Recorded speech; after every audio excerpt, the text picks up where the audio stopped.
Hi, this is Michael Green, Dodgy from the Lightwave forums, and I'm just going to follow up my SoftFX video with another little video on SoftFX's collision, because that's a little tricky and interesting. So I'm just going to show you what that's like. So you open the SoftFX panel, you go to Deform, and then you choose which part, either in a weight map or all, or sort of you can use textures as well, or part names.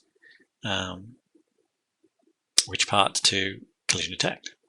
So if we press calculate, you can see that our bouncy ball presses into the surface of this object. Now, it's more like an effector collision. You can see the points are going back into the bouncing ball, the collision ball.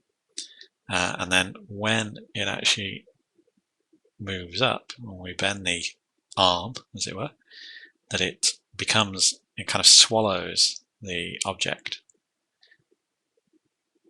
and then ripples and bounces off on the other side.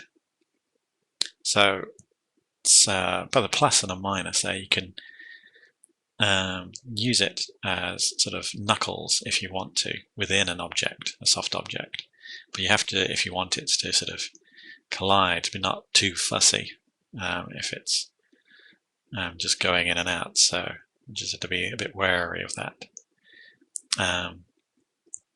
If we just have a look at the panel again, you've got collision size. Now this allows you to boost how much of your object is colliding with it. So you can see here, as I push it more and more, kind of spreads the collision over more and more of the object until it is pretty much in the entire object. So if we just bring that back down again.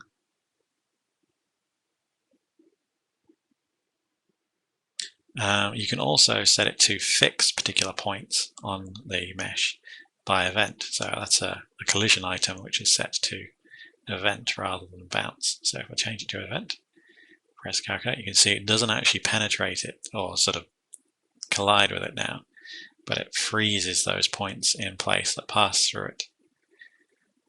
So that might be useful for, freezing flesh to cold surfaces like tongues and things, or using for different, other applications. I'm just going to change that back to bounce. And you've also got a delay. I've been trying to use that though, and it doesn't seem to do much. I'm not sure exactly where that's supposed to delay. I would assume it would delay when it comes into contact with the collision object. But if I just show you here, say 2 seconds, and then press calculate, you can see it collides with it almost immediately. So I'm not really sure what the delay is supposed to do. You've got another section here for keep root. Well, that's not really to do with collision as such, so I'll leave that for now. But then you have this other section here, which is for limit. Now that is more for all over control of your object. You can limit how much points wobble or collide and things, and get deformed by this plugin by using this limit. So if you set it to max limit and then decrease it down, you can see the points as it gets closer to 0 move more towards their 0 position.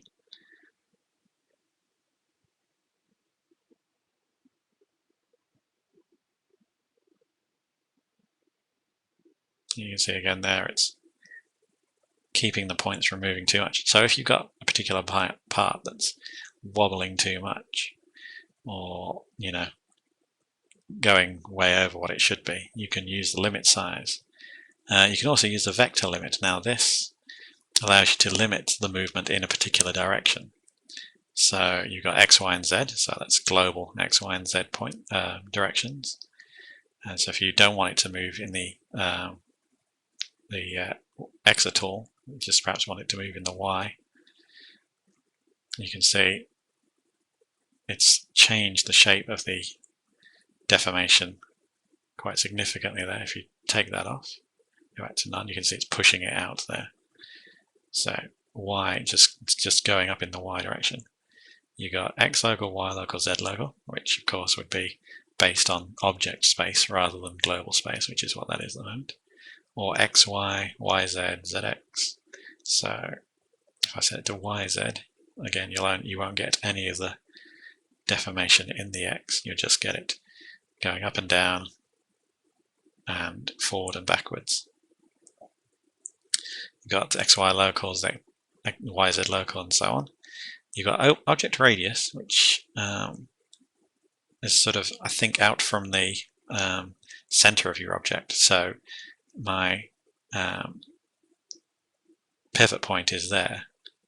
If I set it to object radius, it'll deform only in the direction of the pivot point out towards the point. So kind of that direction. It's a bit of an odd one. I would not really think of many situations you perhaps want to use that, but there you go. You got normal vector, which is basically the normal from the surface. So it would only bulge out or in. It wouldn't sort of go in a particular direction. And then you've got NV front and NV back. So it would only bulge out for NV front, or NV back it would only bulge in. So you can see it bulges in here and then pushes in a bit out there. So you get kind of you can control which way your object will bulge or move, and a limit ratio for controlling perhaps which way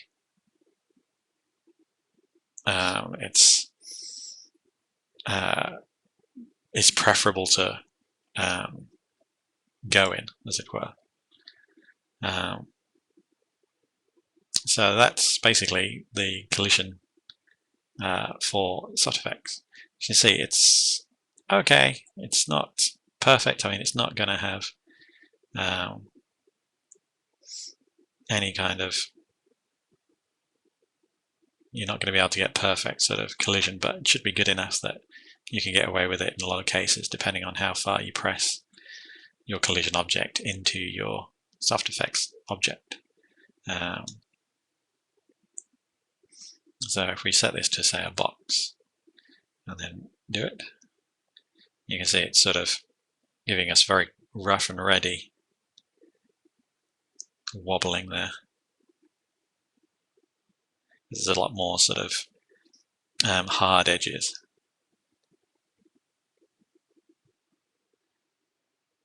So you just have to be a bit smart about where you're using it. You could use it, in fact, more for things like ocean waves and dropping things into the ocean, because you get that kind of splash effect, which you might want from like dropping a boat into the ocean and things like that. So it's kind of swings and roundabouts. You've got different ways of doing it. And if you want to get a perfect collision, you could use ClothFX with sort of fixed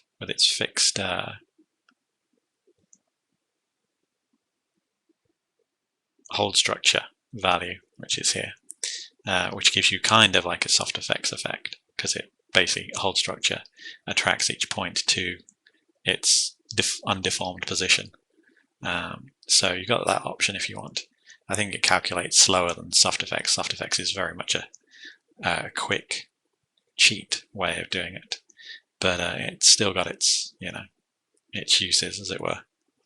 And I hope they find some uses for it. So good luck.